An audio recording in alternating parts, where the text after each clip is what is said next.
Assalamu alaikum, this is Basir from Basir Journalist channel, and today we have Ron from Netherlands. Let's ask him some question. Just arrived, he has not visited so many places. He's though visited Pakistan 10 years ago. What do you feel about Pakistan? So you have not recently visited much. That's true. Actually, I only arrived. Well, so far I've had a very good impression. The city itself is a little bit chaotic, but people are very nice, very polite. They're soft-spoken, and they're very interested in foreigners. People are very curious about me, even though they're a bit shy. So you see people like moving out of the way a little bit to come a little bit closer to you to observe you well. Although sometimes they're too shy to actually talk to you. So it's very interesting and nice, pleasant experience. I mean, in the sense of urban planning, like there seem to be not enough roads, they're not kept well enough.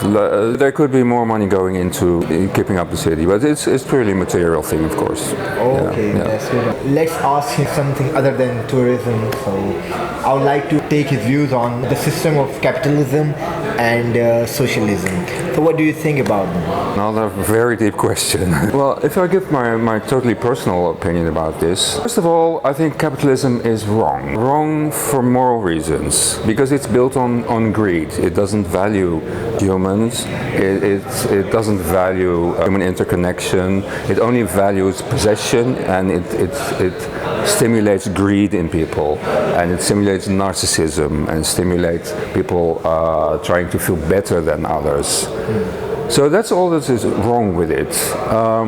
The only problem is that it does seem to work in the sense that greed does motivate people. So we don't have a good alternative to it, in my opinion. So the best thing we can do is to accept that it's there and to try to soften it, to mitigate it in some. There are many ways to do that. So what is wrong with communism in your opinion?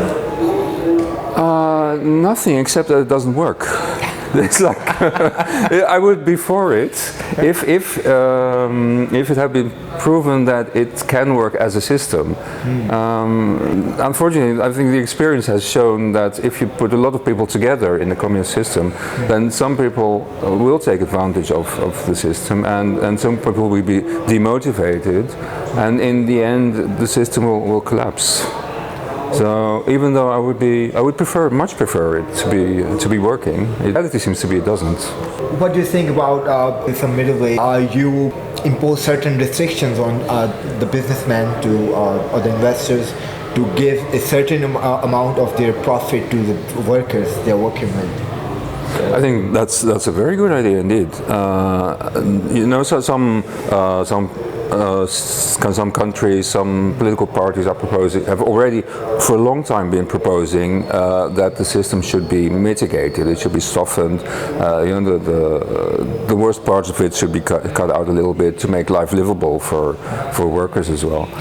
Okay, as you're a resident of Netherlands, as per my information, Netherlands is one of the founding members of European Union. So, as far as I know, yes. He is. Yes. So, what do you think about what role does it play in the European Union currently? I would have to pass this question because I don't feel I'm knowledgeable enough to know about that. I barely follow the news about the European Union at all. Yes. Okay. What's the hobby for passing time in Netherlands? Watching Netflix, obviously. Netflix, obviously. What are the favorite places for hanging out? Oh, we have so many places. There's bars, there's coffee places, there's the beach, and sometimes, even though it's only a few weeks a year, that the beach is all doable. But there's lots of places to hang out. Okay. I was just reading in news about Netherlands is among the top countries with work-life balance. So, according to that report, the people in Netherlands work less hours and pass their time in leisure activities more. So, what do you think about this? Yes, I was actually surprised a bit that they're so happy with it, because most of the time they're still complaining. But of course, it's a very good thing that building on the things we were talking about mitigating the capitalist system, that you provide facilities for workers to work less if they need to for personal reasons, to create a space for living their personal life aside from work if they want to. The ones that want to work more can always work more, and I'm perfectly happy with that. Okay. So, what's the national sport of Netherlands? Sorry? National sports. The national sport. I suppose it's still football or soccer, some might say. I'm not knowledgeable, in case you want to ask a further question about that. Okay. I mean, you should know if it's about your country. Well, sadly, I don't. So you don't have so much general knowledge. You want to say that? Well, about football specifically, I don't know. Yes. Okay. Yeah. Okay. So in Pakistan, do you know what's the national game of Pakistan? I would have to guess cricket, and I guessed wrong. You're wrong. It's hockey. It's hockey. Okay. Yes, but people follow cricket way more than they follow hockey. Oh, I see. So they're crazy about cricket. Right. But it's not a national game. It's not a national game, is it? Oh. But it's followed everywhere, at every nook and corner, and people are just crazy about it. So have you played cricket? I wish I could say yes. I don't know the first thing about cricket. I'm very ashamed to say. When I see a game of cricket, I have no idea at all what's going on. Oh, so you have no interest in cricket?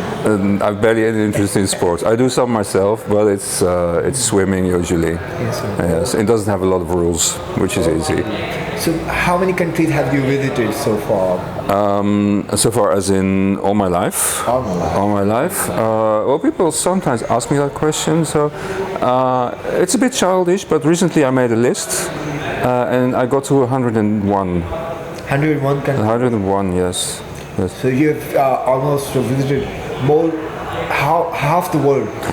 Yeah, most of the world, except most of Africa. Most of Africa. Okay. Yeah. You haven't been to the African continent? I've been only to a few countries in the African continent. Yes. Okay. It takes a lot more time, Africa, than the other continents. How much time have you spent in India?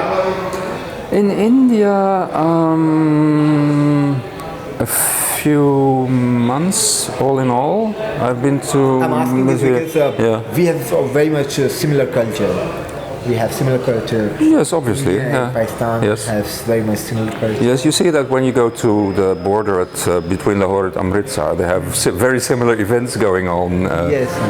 Yeah. We speak almost the same language. Definitely. We have lakhs of people, millions of people who came from India after the partition. That's why we share the same culture. So, what led you to come to Pakistan? I like to travel a lot, so I don't need a lot of reason to visit any particular country. And Pakistan has always been interesting. Do you just like traveling? I do like traveling, and Pakistan always seemed a very hospitable and beautiful country, and so it's been on my lists for a long time. And unfortunately, for a lot of reasons, it's been rather difficult to visit until quite recently, actually. So I've tried when I could, and now I'm trying again because it's becoming easier. So here I am. Recently, the government has introduced lenient policies for visitors, and the current government is trying to promote tourism in the country. So that's why it's become quite easier, and there is more influx of tourists I've witnessed. And today I was hearing our Prime Minister saying that tourism has doubled in Pakistan in last 1 year. Oh, that's very good. So I'm sure everyone gets a very good impression. So any interesting event would you like to share with our audience? Thank you very much. It's been a very good interview.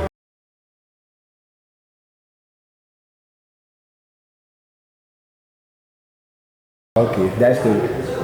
So take care. Allah Hafiz. And, like the channel, subscribe. Allah Hafiz. Thank you. Yeah.